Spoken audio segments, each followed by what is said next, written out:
So here are the percentages of how you could fall into a specific tranche of taxation on your Social Security income. You either have single or you have joint or married. So we understand half of your Social Security income. So let's say somebody's collecting, they're married, and they're collecting $50,000 of joint Social Security income. Well, we understand that half of that number is $25,000. So that's going to be calculated in the provisional income calculation.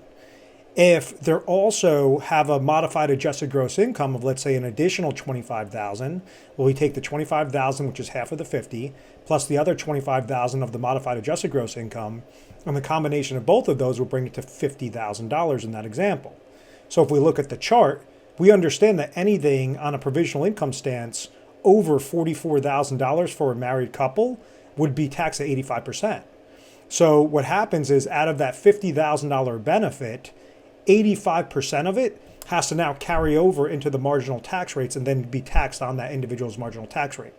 So, put a different way or explained a different way, let's say if somebody was collecting $10,000 of Social Security income, but because they were taking out withdrawals from IRA accounts, they were taking out interest from their non-qualified accounts or dividends or capital gains from those non-qualified accounts, or maybe they were collecting income from municipal bonds, as an example, that's included in modified adjusted gross income. If that was pushed over, if you have a married couple and that was pushed over that $44,000 threshold, then in that $10,000 Social Security example, $8,500 would have to be included per what their marginal tax rate is. So that's going to carry over. So let's say if $8,500 of that $10,000 Social Security benefit, that carries over and somebody's sitting in a 10% marginal tax rate, then we understand that $8,500 or $850 would be taxed of their $10,000 Social Security benefit. So you could play with these different words a couple of different ways, but just be mindful. If you have single life, if you're non-married, single life is a specific threshold. Joint life is a secondary threshold. So what happens with the example where you have a husband and wife, they're living throughout retirement, they're in that higher echelon because 85% tax of the provisional income for joint is at $44,000. But if it's single, the threshold is $34,000. So meaning anything on the provisional income calculation over $34,000 would be taxed at 85% of that number. So that's what has to be included in that Social Security tax.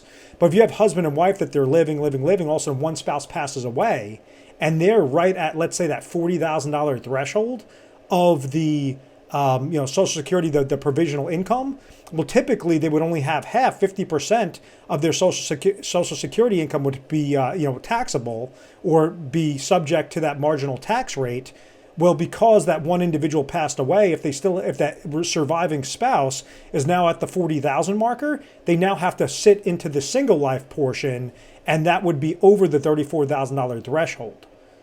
So I hope that makes sense, because by unwinding this and understanding, okay, I have to have some sort of game plan. If it's possible that I could go and change my accounts a specific way to make sure that when it comes time for retirement, I'm able to take out tax-free income of withdrawals, and half of my Social Security benefit is going to be nowhere near what this provisional income threshold limits are hitting at the 50% or the 85%, well, then it's going to be a win-win-win all across the board. You'll be able to receive tax-free withdrawals from your specific accounts that are coming to you tax-free.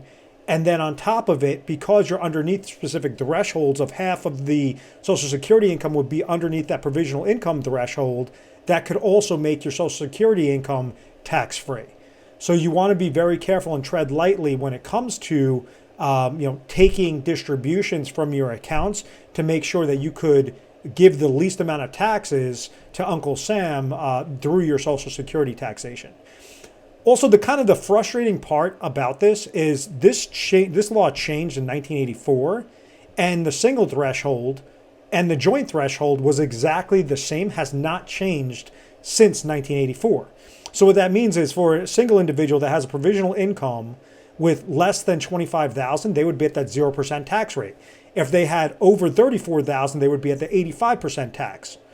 For joint life, If anything was less than, for the provisional income for joint would be 32,000, anything less than 32,000 would be at 0%.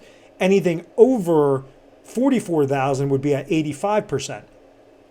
So those numbers, you would want it to increase with a cost of living adjustment, because you're saying, hey, the cost of living in 1984 was significantly cheaper than what it is today. This is ridiculous. Well, obviously the government knows that, so that's why they kept those numbers, flat at that point. So, the more that your Social Security numbers adjust and the cost of living adjustment increases, this could actually mess with your provisional income calculation. You might have started out at 0% and then slowly went into the 50% threshold and now are sitting at the 85% threshold. So the long story short is you're getting taxed when your money is going into the Social Security system, and then you could potentially be taxed on your benefit up to 85% of what your marginal tax rate is when you're pulling monies out of the system.